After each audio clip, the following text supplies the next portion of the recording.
இந்த லெசனுக்கான part 1 video ஏற்கனவே அப்லோட் பண்ணியிருக்கோம். போய் பார்க்கல அப்படின்னு சொன்னா பார்த்துக்கோங்க சரிங்களா. இது அந்த லெசனோட part 2 video. The emergence of Vietminh. Vietminh வந்துட்டு எப்படி ஒரு மிகப்பெரிய அளவில் டெவலப் ஆகுது ஒரு நேஷனை வந்துட்டு பார்ப்போம். The main stream political party in Indo China war was Viet Nationalist Party formed in 1927. It composed of the wealthy and middle class sections of the population. In 1929 the Vietnamese soldiers, அதாவது Vietnam nationalist party அப்படிங்கிற ஒரு கட்சி வந்துட்டு 1927 ஏற்படுத்துகிறாங்க. அந்த கட்சியில் இருக்கக்கூடிய பெரும்பாலான members வந்துட்டு யாராக இருக்காங்க அப்படின்னு சொன்னால் அங்கே இருக்கக்கூடிய பணக்கார மக்களாகவும் அதே மாதிரி மிடில் கிளாஸ் மக்களாகவும் இருக்கிறாங்க. 1929 என்ன ஆகுது அப்படின்னு சொல்லி பார்த்தீங்கன்னா அங்கே இருக்கக்கூடிய சோல்ஜர்ஸ் எல்லாமே அந்த வியட்மின் நேஷனலிஸ்ட் பார்ட்டியோட சோல்ஜர்ஸ் எல்லாமே வந்து பார்த்திங்கன்னா ஃப்ரெஞ்ச் கவர்னர் ஜெனரலை வந்துட்டு அட்டாக் பண்ண ட்ரை பண்ணுறாங்க. பட் அது வந்துட்டு ஃபெயிலியர் ஆகிடுது. This was followed by the large-scale peasants' revolts led by the communist revolt was crushed, followed by the what it is called White Terror. Thousands of rebels were killed. அந்த லீடரை வந்துட்டு கொலை செய்ய முயற்சி பண்ணுறாங்க. But அது failure ஆகிடுது. அதுக்கடுத்து வந்து பார்த்தீங்கன்னா அங்கே இருக்கக்கூடிய ரெவால்ட், அதாவது பீப்புள்ஸ் பிசன்ஸ் அப்படின்னு சொன்னால் என்னென்னா விவசாய கிளர்ச்சிகள் வந்துட்டு ஏற்படுது. அந்த விவசாயிகள் ஆயிரக்கணக்கான மக்கள் வந்து பார்த்தீங்கன்னா கொல்லப்படுறாங்க. அந்த கொல்லப்படக்கூடிய நிகழ்வை தான் ஒயிட் டெரர் அட்டாக் அப்படின்னு சொல்லிட்டு சொல்லப்படுறாரு சரிங்களா. After the white terror Ho Chi Minh left for Moscow and spend 1930s in Moscow and China. When finance was defeated France by the Germany in 1940, Ho Chi Minh and his literature used this turn of events to advance the Vietnamese cause, crossing over the border into the Vietnam. In January 1941, they organized the League for the Independence of Vietnam, or Viet Minh. This gave renewed emphasis to discontent victims of nationalism.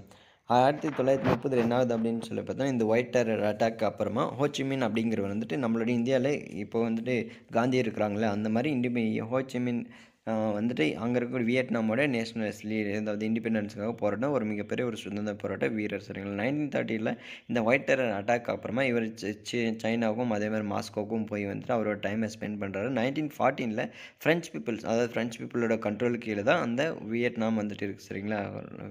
French வந்துட்டு தோற்று போகிறதுனால மறுபடியும் 1941 இவர் வந்துட்டு இங்கே வியட்மின்க்கு வர்றாரு. வியட்மினில் வந்துட்டு அவர் வந்துட்டு மறுபடியும் மறுபடியும் அவங்களோட கட்சியை ஒன்று சேர்க்கணும் அப்படின்னு சொல்லிட்டு அங்கே இருக்கக்கூடிய லீடர்ஸ் எல்லாம் ஒன்றா சேர்த்து ஒரு கட்சியை வந்துட்டு ஆரம்பிக்கிறார் சரிங்களா. அதுதான் வியட்மின் அப்படிங்கிறது இண்டிபெண்டன்ஸ் ஆஃப் வியட்நாம் அந்த போராட்டத்துக்கோட நேம் தான். டீகாலனைசேஷன் இன் இந்தியாவில் வந்துட்டு எப்படி டீகாலனைசேஷன் ஏற்படுச்சு அப்படின்னு சொல்லி பார்ப்போம். டயார்ச்சி இன் ப்ராவின்சஸ்.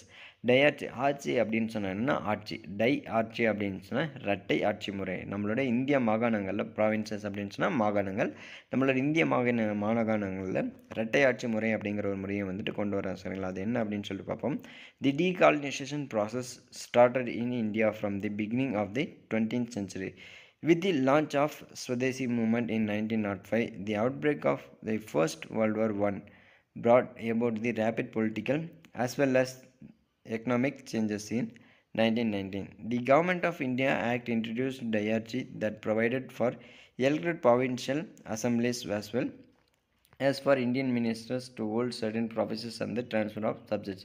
1905 வந்துட்டு என்ன ஆகுது அப்படின்னு சொல்லி பார்த்தா சுதேசி மூவ்மெண்ட், நம்மளோட இந்தியாவே பங்களாதேஷையும் வந்துட்டு ரெண்டாக பிரிக்கிறாங்க. பிரிக்கும் போது என்ன ஆகுது அப்படின்னு சொல்லி பார்த்தீங்கன்னா இங்கே வந்துட்டு மிகப்பெரிய அளவு சுதேசி மூவ்மெண்ட் அப்படிங்கிறது வந்துட்டு உருவாகுது. அதுக்கடுத்து 1919 அப்புறமா 1919 அப்புறமா கவர்மெண்ட் ஆஃப் இந்தியா ஆக்ட் அப்படிங்கிற இந்திய அரசியலமைப்பு சட்டம் அப்படிங்கிற ஒரு சட்டத்தை கொண்டு வராங்க. அந்த சட்டம் மூலமாக நம்மளோட ப்ராவின்சஸ் மாகாணங்கள் இரட்டையாட்சி அப்படிங்கிறது வந்துட்டு கொண்டு வராங்க. ஒரு சில டிபார்ட்மெண்ட் இரட்டையாட்சி அப்படின்னு சொன்னாங்கன்னா நம்மளோட லோக்கல் கவர்மெண்ட்டை நம்மளும் ரூல் பண்ணுவோம், அதே மாதிரி நம்மள இந்தியா பிரிட்டிஷும் ரூல் பண்ணும் அப்படிங்கிறது தான் அதோட நோக்கம். அதில் இருக்கக்கூடிய முக்கியமான விஷயம் என்ன அப்படின்னு சொன்னால் ஒரு சில டிபார்ட்மெண்ட்ஸ் எல்லாமே வந்து பார்த்தீங்கன்னா பிரிட்டிஷோட கண்ட்ரோலில் இருக்கும். ஒரு பர்டிகுலர் டிபார்ட்மெண்ட்ஸ் நம்மளோட தமிழ்நாடு, அதாவது லோக்கல் கவர்மெண்ட்ஸ் கிட்டே இருக்கும். அதுதான் இந்த டயார்ச்சி சிஸ்டம் சரிங்களா. அதுக்கடுத்து the Indian National Congress rejected diarchy and declare the boycott to the legislation. அதுக்கடுத்து இந்தியன் நேஷனல் காங்கிரஸ் வந்துட்டு இருக்குது.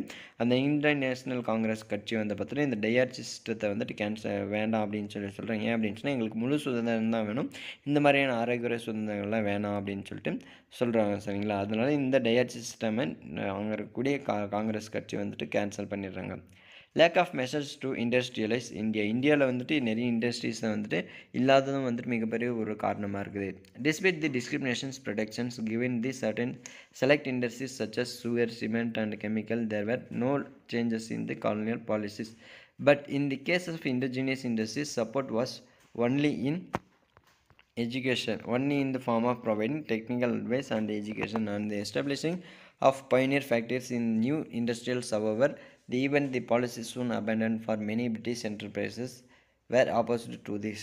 அதாவது இவங்க வந்துட்டு இண்டஸ்ட்ரீஸ் வந்துட்டு நம்மளோட இந்தியாவில் டெவலப் பண்ணவே கிடையாது பிரிட்டிஷ் இந்தியாவில். ஏன் அப்படின்னு சொன்னால், இப்போ நம்மளோட இந்தியன் கம்பெனிஸ் எல்லாம் இருக்குல்ல, சுகர் கம்பெனி, அதே மாதிரி சிமெண்ட் கம்பெனி, இந்த மாதிரி கம்பெனிஸ் தான் டெவலப் பண்ணாங்களே தவிர நம்மளோட இந்தியாவிலே இருக்கக்கூடிய பட்டு தொழிற்சாலை, அதே மாதிரி தோல் தொழிற்சாலை, இந்த மாதிரியான தொழிற்சாலைகளை வந்துட்டு அவங்க டெவலப் பண்ண கிடையாது. ஏன் அதுக்காக என்ன சொன்னாங்க அப்படின்னு சொன்னால், நீங்கள் இந்த மாதிரி பண்ணால் ப்ராடக்ட்ஸ் வந்துட்டு அதிகரிக்கலாம் அப்படின்னு சொல்லிட்டு நிறைய அட்வைசஸ் தான் கொடுத்தாங்களே தவிர அவங்க வந்துட்டு எந்த ஒரு லோன்ஸும் அப்படி இல்லாட்டி வேறு எந்த ஒரு இதோ வந்துட்டு கொடுக்கல அப்படின்னு சொல்லி சொல்லப்படுது. சரிங்களா? அதுக்கடுத்து ஹிட்லர் வந்துட்டு என்ன ஆகுது அப்படின்னு சொல்லி பார்த்தா, இங்கே இருக்கக்கூடிய மக்களுக்கு அந்த மாதிரியான தாட்ஸத்தை மட்டும்தான் கொடுக்குறாங்க. அவங்களுக்கு தேவையான எந்த ஒரு ஹெல்ப்புமே வந்துட்டு இவங்க பிரிட்டிஷ் அரசாங்கம் வந்துட்டு பண்ணுறதில்ல அப்படின்னு சொல்லி சொல்லப்படுது. சரிங்களா?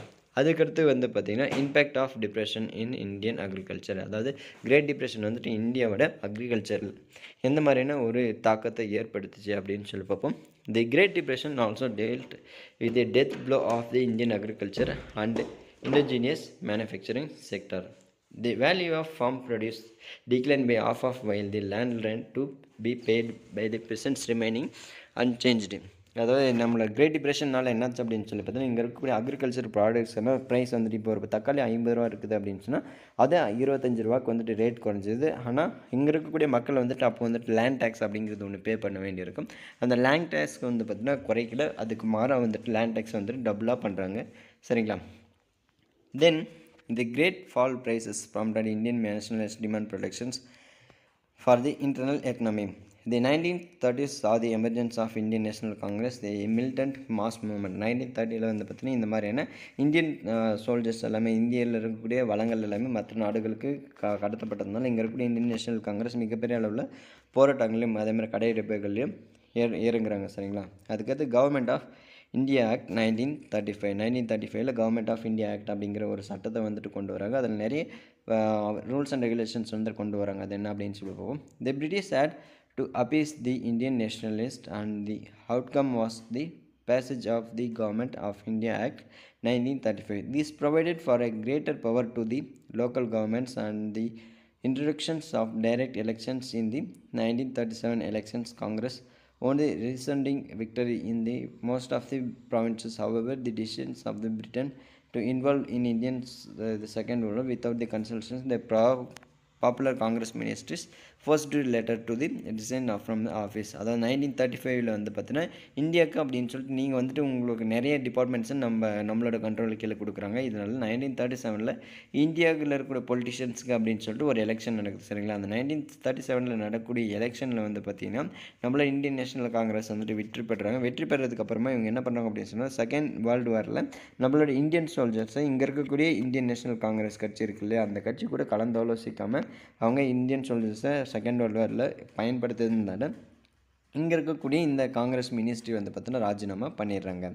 Anti colonial movements in Africa. ஆஃப்ரிக்காவில் வந்துட்டு எந்த மாதிரியான காலனியாதிக்கு எதிர்ப்பு வந்துட்டு ஏற்பட்டுச்சு அப்படின்னு சொல்லி பார்ப்போம். Colonisation of Africa. ஃபர்ஸ்ட் வந்துட்டு ஆஃப்ரிக்காவை வந்துட்டு எப்படி காலனைஸ் பண்ணுறாங்க அப்படின்னு சொல்லி பார்ப்போம். The African coastline had been explored to the 16th century and few European settlements had came about, but in the interior of the Africa was unknown to the outside world until the last quarter of 19th century. அதாவது 1800 ஆண்டுகள் ஸ்டார்டிங்கில் வந்து பார்த்தீங்கன்னா European கண்ட்ரீஸில் இருக்கக்கூடிய peoples எல்லாம் African C பக்கத்தில் வந்துட்டு செட்டில் ஆகுறாங்க. பட் இன்டீரியர் பிளேஸில் ஆஃப்ரிக்காவில் இருக்கக்கூடிய இன்டீரியர் பிளேஸில் மக்கள் இருக்கிறாங்க அப்படிங்கிறதே வந்து பார்த்தா 19th century ஸ்டார்டிங்கில் வந்து லாஸ்ட்டில் தான் நமக்கு தெரிய வந்துச்சு. சரிங்க. European colonisation began after the 1875. The Berlin Colonial Conference of 1884 and 1885 resolved the Africa should be divided into spheres of the influences various colonial powers. The war between British and Boers in South Africa, however, wars in defense this resolution. 1875 அப்புறமா வந்து பார்த்தா colonisation அப்படிங்கிறது வந்துட்டு ஏற்படுது.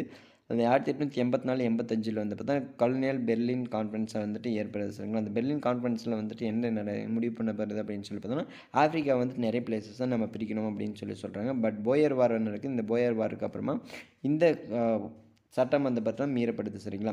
Boer வார் அப்படின்னு சொல்லி யாருக்கு நடையில் நடக்குது அப்படின்னு சொல்லி பார்ப்போம். தி relations between two British colonial of Natal and Cape Colony and the two independent Boer states of Transvaal and the Orange Free State of the along with the unfriendly. அங்கே இருக்கக்கூடிய போயர் ஸ்டேட்டும் டிரான்ஸ்வேல் அப்படிங்கிற பகுதியும் ஆரஞ்சும் வந்து பார்த்தீங்கன்னா இவங்க வந்து இப்போ அன்ஃப்ரெண்ட்லி, அதாவது எதிரி நாடுகளாக வந்துட்டு இருந்துட்டு வந்துருக்காங்க ஸ்டார்டிங்லேருந்தே.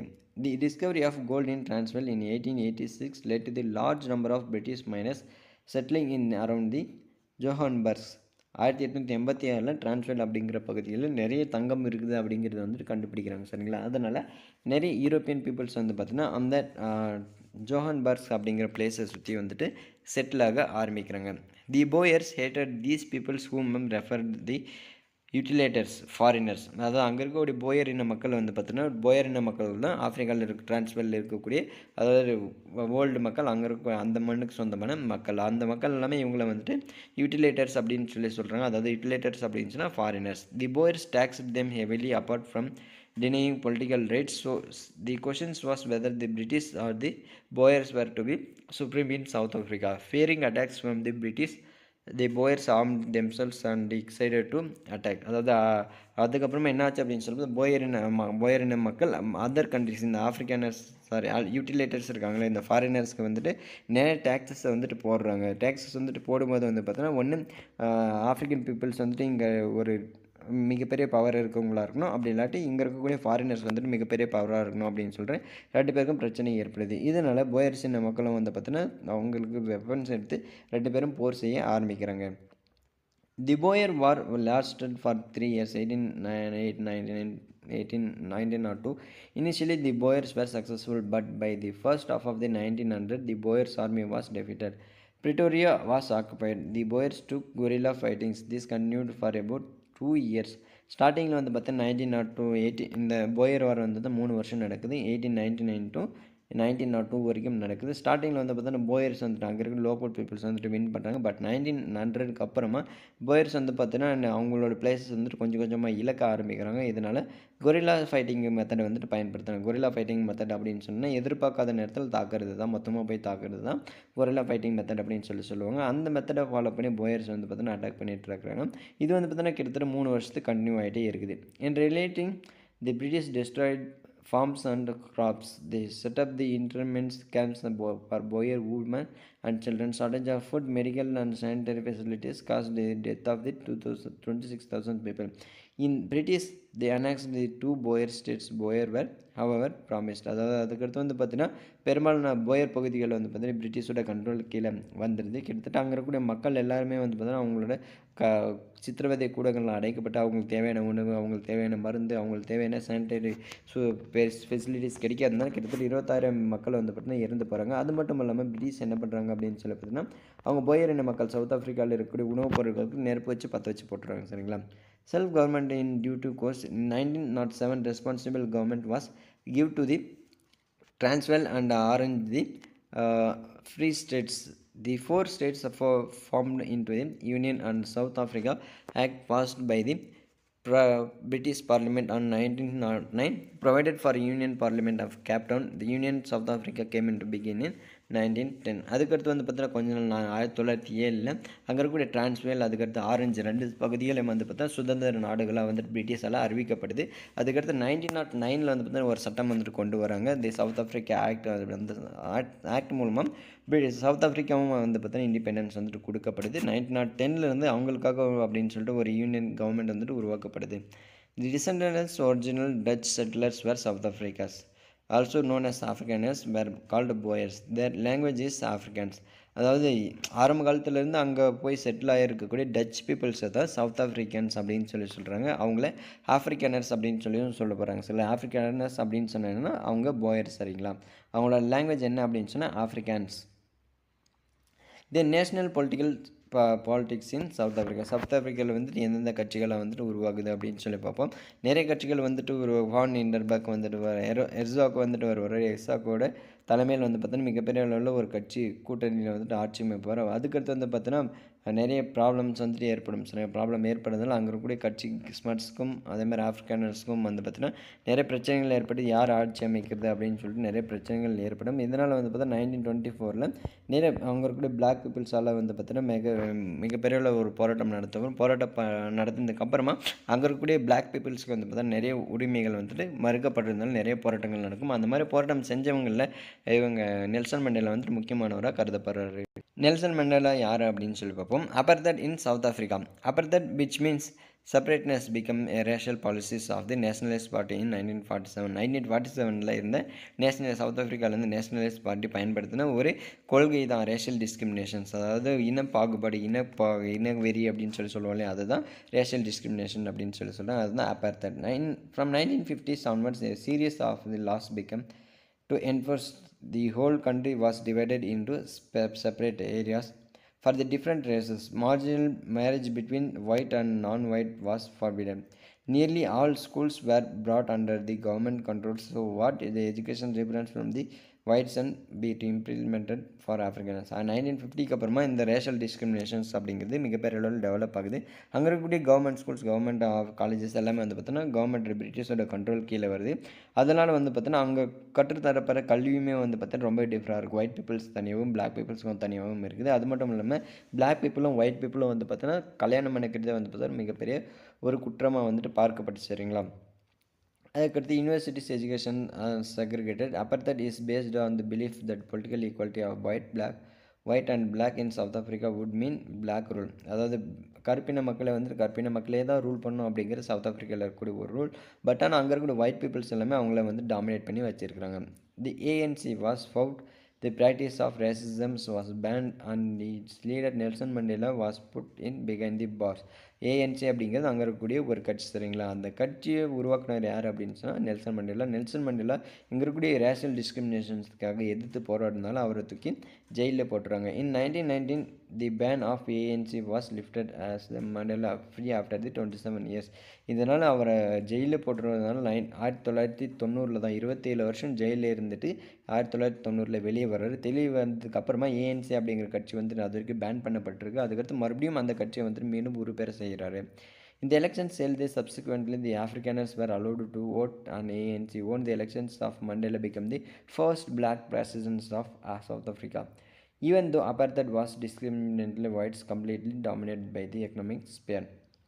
அதாவது அதுக்கடுத்து 1994 வந்துட்டு எலெக்ஷன் இருக்குது. அந்த எலெக்ஷன் நெல்சன் மண்டேலா வந்துட்டு மிகப்பெரிய அளவில் வெற்றி அடைஞ்சு சவுத் ஆஃப்ரிக்காவோட முதல் கருப்பின பிரசிடெண்ட்டாக வந்துட்டு பிரதமராக வந்துட்டு நம்மளோட நெல்சன் மண்டேலா வந்து ஏற்படுறாரு. சரிங்களா? என்னதான் இவங்களோட பொலிட்டிக்கல் ரைட்ஸில் ஒயிட் பீப்புள்ஸோட ஆதிக்கம் வந்துட்டு போயிருந்தாலும் ஆனால் எக்கனாமிக்கல் வைஸாக அவங்களோட டாமினன்ஸ் வந்துட்டு இன்னமும் வந்துட்டு தான் இருக்குதுன்னு சொல்கிறாங்க. சரிங்களா? தி பொலிட்டிக்கல் டெவலப்மெண்ட்ஸ் சவுத் அமெரிக்காவில் வந்துட்டு எப்படி பொலிட்டிக்கல் டெவலப்மெண்ட்ஸ் ஏற்படுச்சு அப்படின்னு சொல்லி பார்ப்போம். ஆரம்ப காலத்துலேருந்து மாயாஸ் அண்ட் ஆஸ்டெக்ஸ். மாயாஸ் அப்படிங்கிறது என்ன அப்படின்னு சொல்லி பார்த்தீங்கன்னா அங்கே இருக்கக்கூடிய ஒரு நாகரிகம். நம்மளோட இந்தியாவில் சிந்து சமவெளி நாகரிகம், அதுக்கடுத்து ஹரப்பா நாகரிகம் அப்படின்னு சொல்லுவாங்க இல்லைங்களா? அந்த மாதிரி அங்கே இருக்கக்கூடிய சவுத் ஆஃப்ரிக்காவில் இருந்த ஒரு மிகப்பெரிய ஒரு நாகரிகம் தான் மாயாஸ் அண்ட் ஆஸ்டெக்ஸ். சரிங்களா? ஆஸ்டெக்ஸ் அப்படிங்கிறது ஒரு மிகப்பெரிய ஒரு சோல்ஜர்ஸ் இருக்குது, ஆர்மி கேம்ப் தான் ஆஸ்டெக்ஸ் அப்படின்னு சொல்லுவோம்.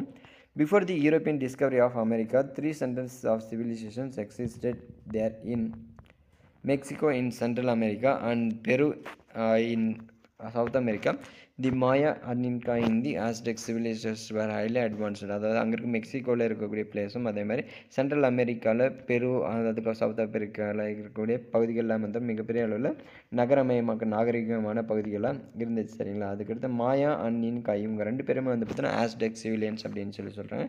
இவங்க 3 பேருமே மிகப்பெரிய அளவில் வளர்ச்சி அடைந்த முக்கியமான நாகரிகங்களை சேர்ந்த மக்கள். சரிங்களா? There were several states in each of these areas. Civilizations, well-organized, strong governments existed. Around the 11th century, a large cities formed into the League of Mayapan. Mayapan அப்படிங்கிற பிளேஸ் வந்து பார்த்தீங்கன்னா 11th centuryக்கு அப்புறமா நிறைய மிகப்பெரிய டெவலப் ஆகியிருக்கக்கூடிய பில்டிங்ஸ் எல்லாம் கட்டப்பட்டிருக்கு. A center of Maya civilization of Native Americans, American Indians. அமெரிக்காவில் இருக்கக்கூடிய நேட்டிவ் அமெரிக்கன்ஸ் பீப்புள்ஸ்க்கு அந்த சிவிலைசேஷனை பயன்படுத்தின பகுதிகளுக்கு ஒரு முக்கியமான நகரமாக இருந்தது தான் இந்த மாயா civilisation.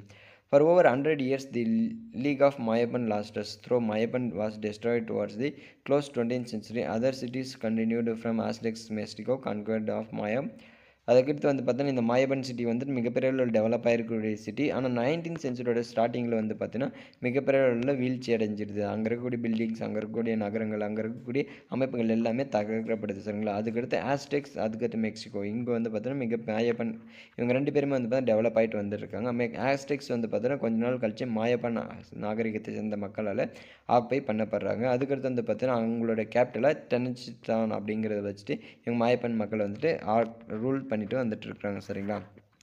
Then European colonisation and its impact.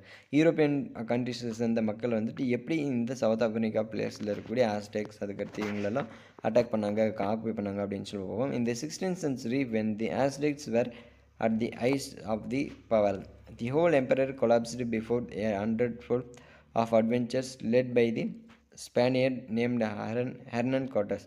Mexican civilians collapsed with the great city of Tenochtitlan also பிரஷிட். அதாவது தெனசிஸ்டான் அப்படிங்கிற பிளேஸ் வந்து பார்த்தோன்னா இவங்க ஆஸ்டெக்ஸ் ரூல் பண்ணிட்டு இருக்கக்கூடிய ஒரு பிளேஸ் சரிங்களா. அந்த பிளேஸை ஆக்குபை பண்ணுறதுக்காக ஹெர்னன் கார்டஸ் அப்படிங்கிறோட தலைமையில் ஒரு ஸ்பானியத்தை சேர்ந்த படைப்பிரிவுகள் வருது. அந்த படைப்பிரிவுகளில் ரொம்ப கம்மியான சோல்ஜர்ஸ் தான் வந்து இருக்கிறாங்க. ஆனால் அவங்க திறமை வாய்ந்தவங்களாக இருந்ததுனால இவங்க ஆஸ்டெக்ஸை வந்து தோற்கடித்து அவங்கள வந்துட்டு வின் பண்ணிட்டு அவங்களோட டெனசிஸ்டான் அப்படிங்கிற கேபிட்டலே வந்துட்டு ரூல் பண்ண ஆரம்பிக்கிறாங்க சொல்லுங்க. This other famous conqueror was the Spaniard named Francisco Pizarro who led the conquest in the Incan empire. Later Spaniards made the part of his dominion. அதுக்கடுத்து வந்து முக்கியமான ஒரு படையெடுப்பார் கான்குவரர் அப்படின்னு சொல்லி பார்த்தா படையெடுப்பார் யார் அப்படின்னு சொல்லி பார்த்தா ஃப்ரான்சிஸ்கோ பிசோரோ. இவர் என்ன பண்ணுறாரு அப்படின்னு சொல்லி நிறைய பிளேசஸ் ஆக்குபை பண்ணுறாரு.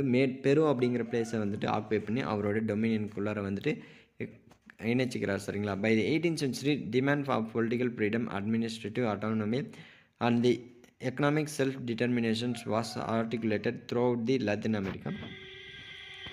அமெரிக்கா பிளேஸில் வந்து பார்த்தீங்கன்னா அதுக்கடுத்து 18th century ஸ்டார்டிங்கில் நிறைய கண்ட்ரிஸ் வந்து இண்டிபெண்டன்ஸ்க்காக போராட ஆரம்பிக்கிறாங்க சரிங்களா. அதுக்கடுத்து there were bloody conflicts between the Haitian slaves colonists, American, British, French colonisers. These struggles led by Lavouching during the 1971 to 1801 ended in the Haitian people's independence from the colonial control of France. அதாவது ஸ்டார்டிங்கில் வந்து பார்த்தீங்கன்னா அங்கே இருக்கக்கூடிய லாத்தின் அமெரிக்காவில் இருக்கக்கூடிய மக்கள் எங்களுக்கு சுதந்திரம் வேணும் அப்படின்னு சொல்லிட்டு போடுறாங்க. அந்த போராட்டக்காரர்களில் முக்கியமானவர் யார் அப்படின்னு சொல்லிட்டுனா தௌசிங் லெவாஷியர் அப்படிங்கிற இவர் லெவாஷியரோட தலைமையில் 1791 to 1804 இந்த ஆண்டுகள் வந்து பார்த்தா போராட்டம் நடக்குது. அதுக்கடுத்து கொஞ்ச நாள் கழிச்சு வந்து பார்த்தோன்னா இந்த ஹயாட்டி அப்படிங்கிற பிளேஸ் வந்து பார்த்தோன்னா ஃப்ரான்ஸ்லேருந்து இண்டிபெண்டான ஒரு நேஷனாக வந்துட்டு அறிவிக்கப்படுது. Haiti thus become the Caribbean country on the through of the slavery and French colonial controls. First French ஆட்சியத்தை எதிர்த்து சுதந்திரம் அடைஞ்ச ஒரு நாடுகளில் முக்கியமான நாடு எது அப்படின்னு சொல்லி பார்த்தீங்கன்னா ஹயாட்டி தான் ஃபஸ்ட்டு இண்டிபெண்டன்ஸ்னால் ஒரு கரீபியன் கண்ட்ரியில் இருக்கக்கூடிய நேஷன் சரிங்களா. அதுக்கடுத்து impact of Napoleonic invasion of the Spain and Portugal. Spain and போர்ச்சுகலில் வந்து இவருடைய நெப்போலியன் அண்ட் சைமன் பொலோவியர் இவங்களோட முக்கியமான நோக்கம் என்ன அப்படின்னு சொல்லி பார்ப்போம். தி American and French revolutions provided the inspirations to லாத்தின் America. The Napoleonic invasions of Spain and Portugal 1808 quickened the process of liberty struggle in South America. South America அது மட்டும் இல்லாமல் இந்த லாத்தின் அமெரிக்காவுக்கு அந்த பிளேஸில் இருக்கக்கூடிய மக்களுக்கு எல்லாருமே சுதந்திரம் தூண்டக்கூடிய ஒரு விஷயமா எது இருந்துச்சு அப்படின்னு சொல்லி பார்த்தோன்னா நெப்போலியனிக் இன்வெஷனும் அதே மாதிரி அமெரிக்கன் ஃப்ரெஞ்ச் ரெவல்யூஷன்ஸும். இந்த மாதிரி ரெவல்யூஷன்ஸ் எல்லாம் முக்கியமானதாக இருந்துச்சு. ஆனால் பர்டிகுலர் 1808 நெப்போலியன் வந்துட்டு மற்ற நாடுகளை ஸ்பெயினை இன்வைட் பண்ணி போகும்போது அங்கே இருக்கக்கூடிய மக்களுக்கு வந்துட்டு நம்மளும் சுதந்திரம் அடையணும் அப்படிங்கிற ஒரு உணர்வு வந்துட்டு எல்லா மக்களிடையும் வந்துட்டு ஸ்ப்ரெட் ஆக ஆரம்பிக்குது சரிங்களா. அதனால நிறைய போராட்டங்கள் வந்து வெடிக்க ஆரம்பிக்குது. Already the spirit of independence was growing under the leadership of Simon Bolivar called El Liberator. The case of Brazil and Portuguese royal family in the context of conquest Portugal by Napoleonic fled from Lisbon and thereby they assisted the transition of Brazil and colony independent Nations. ஸ்டார்டிங்கில் என்னது அப்படின்னு சொல்லி பார்த்தா இவருக்கு Napoleonic inversion மூலமாக நிறைய நாடுகள் சுதந்திர போராட்டத்துக்கு இறங்கலாம் அப்படின்னு சொல்லிட்டு முடிவு பண்ணுறாங்க. ஆனால் ஏற்கனவே அங்கே இருக்கக்கூடிய ஒருத்தரால் சைமன் பொலோவியர் அப்படிங்கிற ஒரு தலைமையில் வந்து பார்த்தா இந்த சுதந்திர போராட்டங்கள்லாம் வழிநடத்தப்பட்டு சென்றுட்டு இருக்குது. அது மட்டும் இல்லாமல் நெப்போலியன் இன்வெஷன் வந்து பார்த்தீங்கன்னா நிறைய நாடுகளை ஆக்குபை பண்ணி அவங்களுக்கும் இண்டிபெண்டன்ஸ் கொடுக்குறது முக்கியமான ஒரு விஷயமா இருக்குது. Pedro renouncing the claim to the Portuguese throne declared the independence of the Brazil. அதாவது ஸ்டார்டிங்கில் வந்து பார்த்தீங்கன்னா இவர் என்ன சொல்கிறாரு வந்து ஃபர்ஸ்ட் பெட்ரோ அப்படிங்கிறவர் போர்ச்சுகீஸ் அரசை வந்துட்டு ஆக்குபை பண்ணிவிட்டு அதை வந்துட்டு அவர் தான் கிங்காக இருக்கணும் அப்படின்னு சொல்லிட்டு யார் அந்த ஒரு பிளேஸ் ஆக்குபை பண்ணுறாங்களோ அவர் தான் அந்த பிளேஸோட கிங், சரிங்களா. ஆனால் இவர் என்ன பண்ணுறாரு அப்படின்னு சொல்லி பார்த்தா நான் இந்த நாடை சுதந்திர நாடு அறிவிக்கிறேன் அப்படின்னு சொல்லிட்டு அனௌன்ஸ் பண்ணிடுறாரு. தென் மன்ரோ டாக்ட்ரின் அப்படின்னு சொன்னால் என்னென்னு பார்ப்போம். தி fight for independence intensified when the Napoleonic fell in 1815, but Monroe, the president of USA, came up with his famous Monroe Doctrine, which declared that European interference anywhere in America, in north or south, it would amount to waging a war against the United States. This threat frightened the European powers. By the 1830s, the whole of the South America was free from European dominations. அதாவது ஸ்டார்டிங்கில் வந்துட்டு அமெரிக்காவோட யூஎஸ்ஏவோட பிரசிடெண்ட்டாக இருக்கக்கூடிய Munro வந்துட்டு என்ன சொல்கிறார் அப்படின்னு சொல்லிட்டு மன்ரோ டாக்ட்ரின் அப்படிங்கிற ஒரு டாக்ட்ரினை வந்துட்டு கோட்பாடை வந்துட்டு கொண்டு வர்றார் 1815. இது மூலமாக என்ன சொல்கிறாரு அப்படின்னு சொன்னால் சவுத் அமெரிக்கா, நார்த் அமெரிக்கா இந்த ரெண்டு அமெரிக்காவோட பிளேசஸ்லையும் வந்து பார்த்தீங்கன்னா எந்த யூரோப்பியன் கண்ட்ரிஸு நுழைஞ்சாலும் எங்களோட உள்நாட்டு பிரச்சனைகளை தலையிட்டாலும் அந்த நாடையில் எங்களோட நாட்டு மீது நேரடியாக போர் தொடுக்கிறதுக்கு அவங்க அனௌன்ஸ் பண்ணுறாங்க அப்படின்னு சொல்லிட்டு நாங்கள் ஏற்றுக்கொள்ளப்படும். இதனால் எங்களோட உள்நாட்டு பிரபலங்களை நீங்கள் தலையிடக்கூடாது அப்படின்னு சொல்லிட்டு சொல்கிறாங்க, சரிங்களா. இதனால யூரோப்பியன் கண்ட்ரிஸ் அமெரிக்காவை இன்வைட் பண்ணி போகிறது வந்துட்டு ரொம்பவே பயப்படுறாங்க. By 1830s, the whole South America was free from European domination. The US protected the American Republic from European, but there were no protect from the protectors of United Nations. அதாவது ஸ்டார்டிங்கில் வந்து பார்த்தீங்கன்னா United Nations வந்து பார்த்தீங்கன்னா America south அமெரிக்காவை வந்துட்டு பாதுகாட்டு இருக்காங்க. ஆனால் ஸ்டார்டிங்கில் 1830 அமெரிக்காவில் இருக்கக்கூடிய நாடுகள் எல்லாமே சுதந்திரம் அடைஞ்சிடுறாங்க. ஆனால் நார்த் அமெரிக்கா வந்துட்டு சவுத் அமெரிக்காவை அங்கே இருக்கக்கூடிய வளங்களை கொள்ளையடிக்கிறது யாராலும் தடுக்கவே முடியல, சரிங்களா. அதுக்கடுத்து disunity among the Latin America nations அப்படின்னு சொன்னால் எது அப்படின்னு சொன்னால் இது சவுத் அமெரிக்காவில் இருக்கக்கூடிய ஒரு சில பிளேசஸ் லாத்தின் அமெரிக்கா அப்படின்னு சொல்லுவோம். அங்கே இருக்கக்கூடிய நாடுகளில் வந்து பார்த்தீங்கன்னா ஒருத்தருக்கு சண்டை போட்டுக்கிறதுனால நார்த் அமெரிக்கா இண்டிபெண்டன்ட் அவங்கள வந்து டாமினேட் பண்ணுறது வந்து ரொம்பவே இம்பார்ட்டண்ட்டாக இருந்துச்சு. அதுதான் இவங்க யார் கூட சண்டை போட்டாங்க அப்படிங்கிறது வந்துட்டு இதில் கொடுத்துருக்காங்க. அதுக்கடுத்து வந்து பார்த்தீங்கன்னா யூஎஸ் இம்பீரியல் இன்ட்ரெஸ்ட் யூஎஸ் வந்துட்டு எப்படி வந்துட்டு மற்ற நாடுகள் டாமினேட் பண்ணாங்க அப்படின்னு சொல்லி பார்ப்போம். At the dawn of the 20th century, the United States had occupied Cuba and Puerto Rico after defeating Spanish in 1898.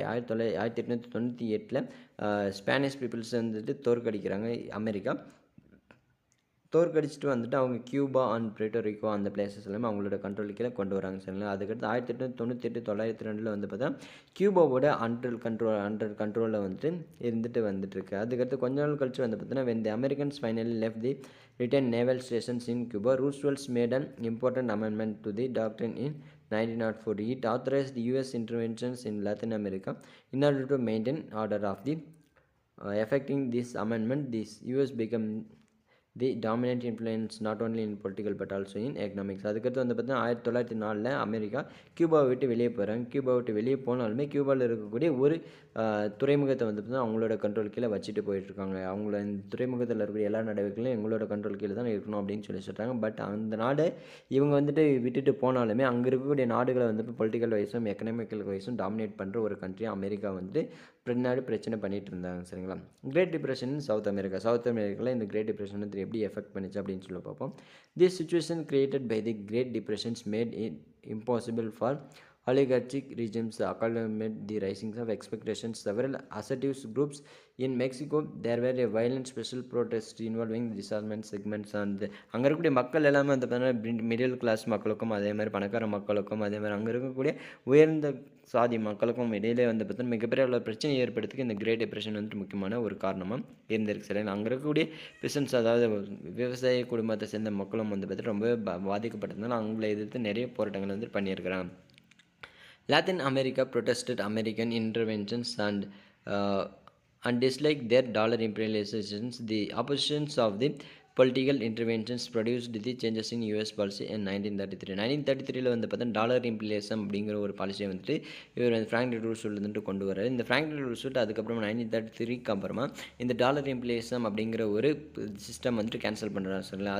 அதுக்கு பதில் அவர் இன்னொரு சிஸ்டம் வந்துட்டு கொண்டு வர அதுதான் குட் நெய்பர்ஹுட் அப்படிங்கிறது வந்துட்டு நல்ல அண்டை வீட்டுக்காரர் அப்படிங்கிற ஒரு பாலிசி வந்துட்டு கொண்டு வர்றாரு. Policy agreed that US would not intervene in the international affairs of any states. அது மூலமாக வந்துட்டு என்ன சொல்கிறாரு அப்படின்னு சொல்லிட்டு தான் எந்த ஒரு நாட்டோட உள்நாட்டு விவகாரங்களிலும் அமெரிக்கா வந்து தலையிடாது அப்படின்னு சொல்லி இந்த ஒரு ரூல்ஸை வந்துட்டு இவர் கொண்டு வர சொன்னாங்க. டாலர் இம்ப்ளேஷன் அப்படின்னு சொன்னால் என்ன அப்படின்னு சொன்னால் இந்த சிஸ்டம் வந்துட்டு அமெரிக்கா வந்துட்டு ஃபாலோ பண்ணாங்க. எதுக்காக அப்படின்னு சொன்னால் ஏதாச்சும் இப்போ பணம் தேவைப்படக்கூடிய நாடுகளுக்கு வந்துட்டு நம்ம பணம் கடனாக கொடுக்கலாம். பணம் கடனாக கொடுக்கறதுனால அவங்களோட பொலிட்டிக்கல் ரைட்ஸில் வந்துட்டு நம்ம தலையிடலாம், மறைமுகமாக வந்துட்டு அவங்கள நம்ம கண்ட்ரோல் பண்ணலாம் அப்படிங்கிறது தான் டாலர் இம்ப்ளேஷன். சரிங்க, இதை வந்துட்டு ஃப்ராங்க்லின் ரூஸ்வெல்ட் வந்துட்டு அனௌன்ஸ் பண்ணுறாங்க. அதுக்கடுத்து வந்து பார்த்தீங்கன்னா இவங்க அமெரிக்கா வந்துட்டு பயன்படுத்தக்கூடிய ஒரு டாக்டிக்ஸ் தான் இந்த டாலர் இம்பீரியலிசம். சரிங்களா, இந்த லெசனுக்கான லைன் பை லைன் எக்ஸ்ப்ளனேஷன்ஸ் கொடுத்தாச்சு. இந்த லெசன்ஸ்க்கான ஹோல் ஸ்டோரியும் அதாவது ஃபுல் ஸ்டோரியும் வந்து பார்த்தீங்கன்னா உங்களுக்கு சொல்லணும், லைன் பை லைன் ரீட் பண்ணாமல் இந்த லெசனில் என்ன தான் சொல்லியிருக்காங்க அப்படின்னு சொல்லிட்டு கதை மாதிரி உங்களுக்கு தெரியணும் அப்படின்னு சொன்னால் அதையும் நெக்ஸ்ட் வீடியோவாக அப்லோட் பண்ணுறோம். நெக்ஸ்ட் வீடியோ போய் பார்த்தீங்க அப்படின்னு சொன்னால் கண்டிப்பாக இந்த லெசனுக்கான ஃபுல் ஸ்டோரியும் ஒரு ஷார்ட்டாக வந்துட்டு சொல்லியிருப்பேன். அது படிச்சிங்க அப்படின்னு சொன்னால் உங்களுக்கு ஓரளவுக்கு இந்த லெசனை பற்றின ஒரு அவேர்னஸ் வந்துட்டு கிடைச்சிரும், ஒரு தாட் வந்துட்டு கிடைச்சிரும் அப்படின்னு சொல்லலாம். இதேமாதிரி எல்லா லெசன்ஸ்க்கான எக்ஸ்ப்ளனேஷன்ஸ் ப்ளஸ் ஸ்டோரிஸ் வேணும் அப்படின்னு சொன்னால் நம்மளோட சேனலை மறக்காமல் சப்ஸ்கிரைப் பண்ணிக்கோங்க. உங்களோட ஃப்ரெண்ட்ஸ்க்கு யாருக்காச்சும் இந்த வீடியோ தேவைப்படும் அப்படின்னு சொல்லி நினச்சிங்க அப்படின்னு சொன்னால் அவங்களுக்கு இந்த வீடியோ ஷேர் பண்ணுங்கள். இது வரைக்கும் நம்மளோட சேனலை சப்ஸ்கிரைப் பண்ண சப்ஸ்கிரைப் பண்ணிக்கோங்க. இன்னொரு நாள் இன்னொரு வீடியோ உங்களை சந்திக்கிறேன். And then bye.